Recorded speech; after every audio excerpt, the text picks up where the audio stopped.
Introduction. The objective of this study is to find out dependent variables and independent variables. The dependent variable is the average amount of student income by level of study in 2017, based on student income and income levels such as PhD, degree, diploma, and many more. The objective of this study are to know how to do descriptive statistics, know to perform statistic analysis, know how to use SPSS, know how to interpret the result from SPSS.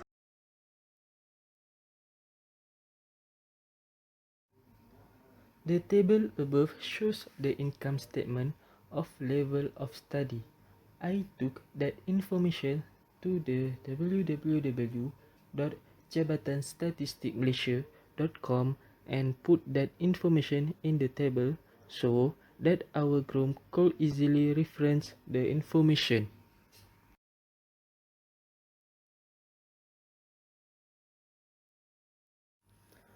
And that information we pass on to a specific class for frequency and relative frequency. And for cumulative frequency, we have compiled it in one box, and we also add information that is cumulative frequency.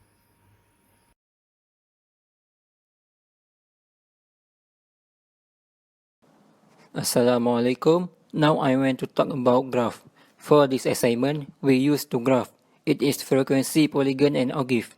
A frequency polygon is a line graph that emphasizes the continuous change in frequencies.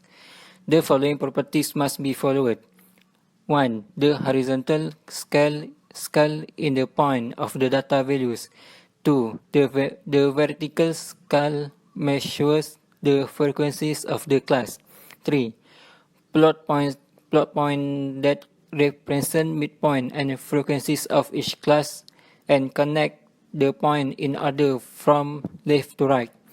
For searching the midpoint, we use a formula.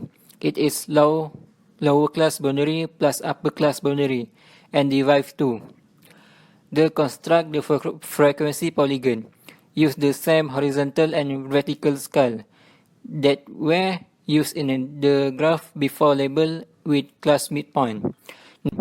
Next, we talk about ogive graph. A cumulative frequency graph or ogive is a line graph that displays the cumulative frequency of each class at its upper class boundaries. Construct an ogive. 1. Construct a frequency distribution that includes cumulative frequencies as one of the columns. 2. Specify the horizontal and vertical scale. A. Horizontal, upper class boundaries. B. Vertical, cumulative frequencies. 3. Plot point the reference the upper class boundaries and their corresponding cumulative frequencies. 4. Connect the points in order from left to right. 5. The graph should start the lower boundary of the first class. Cumulative frequency is 0 and should end the upper boundary of the last class. Cumulative frequency is equal to the sample size. Okay, thank you.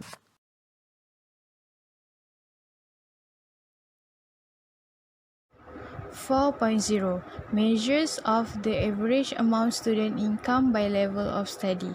4.1 Measures of central tendency. My mean is 15.40, median 10.3, mode 27.5.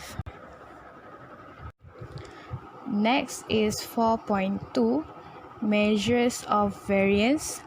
First, my range for this data is 72 because my maximum data entry is 72, my minimum data entry is 0. So, 72 minus by 0, I get 72 range for my assignment, for my data. Next is sample variance. My sample variance is 225.47. The sample of variation is 15 4.02. 4.3 is measures of position. My first quartile is 4.9. My second quartile is 10.3. My third quartile is 14.44. My interquartile range can be summed by third quartile minus by first quartile, which is 14.44 minus by 4.9, and I get the answer 9.54. So the difference between upper and lower quartile is 9.54. 4.4 is the shape of distribution. It is skewed to the left because mode is lesser than mean and lesser to median. It can be justified that it is skewed to the left if its tail extends to the left. It is also bell-shaped or normal when the mean, median, and mode are equal.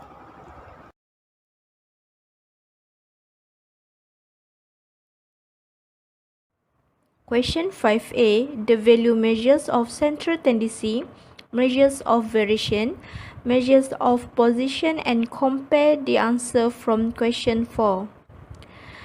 The mean using SPSS for the average of income level by level of study is 14.267, while the mean by using manual is 15.40, with the difference 1.13. The median using SPSS for the average of income level by level of study is the low frequency of the number, which is 9.7, while calculation in manually is 10.3, and the difference is 0.6. The mode in SPSS for the average of income level by level of study is 0, and by manual is 27.5. The range for the average of income level by level of study in SPSS is 71.4, and by manually is 72.0, which the difference 0.6. The sample variance and sample standard deviation for the average of income level by level of study in SPSS is 239.367 and 15.47, while calculation in manually for variance and deviation is 225.47 and 15.02, which is different in 13.897 and 0.45. However, standard deviation and variance in SPSS is greater than manually. The percentage for quarters 1 is 2.7 and quarter 3 is 9.7, while by using manual for quarters 1 is 20.55 and quarters 3 is 9.54. Lastly, the shape of distribution for SPSS is skewed to the right for the SPSS, while for manually it is skewed to the left. If its tail extends to the left, it is also bell-shaped or normal when the mean, median, and mode are equal. Question 5b. Analyze and interpret the data using the ANOVA analysis, multiple regression, confidence interval, and Pearson correlation. 1. Descriptive statistic. Here we see the number of valid scores for each variable. We also see the value n, which is the number of complete cases with no missing data. Second, in explore, all data is in here. Every kind of descriptive statistic like as case processing summary, ANOVA, descriptive more detail, test of anomaly and percentage that be shown here. Third, correlation. A person's R correlation describes the relationship between two variables. R means regression. The closer that the correlation is to either positive one or negative one. The last one is t-test. Here we test whether two means are different or not. In SPSS pop-up two tables. The first table contains our descriptive statistic. Just like we have calculation before, we see the mean, standard deviation, and something called the standard error of the mean. The second table contains our interrential statistic, and this is where we find out if the mean of our sample is significantly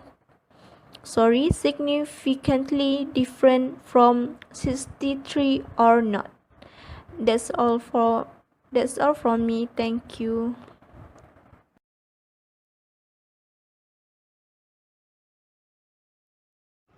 The last part is conclusion, as we can conclude that we can develop necessary skills and clearly understand to apply appropriate concepts, solving statistic problem and identify the confidence interval, measures of variation and the position. Besides, it is also enabled to analyze the data that we find and solve the problem.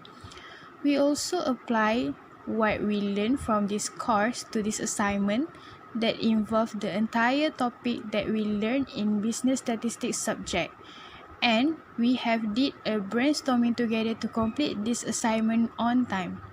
So from this assignment we can conclude that this assignment will definitely give use to help us from now and in years to come. We learn more about statistical calculation based on the data that we find out. Thank you.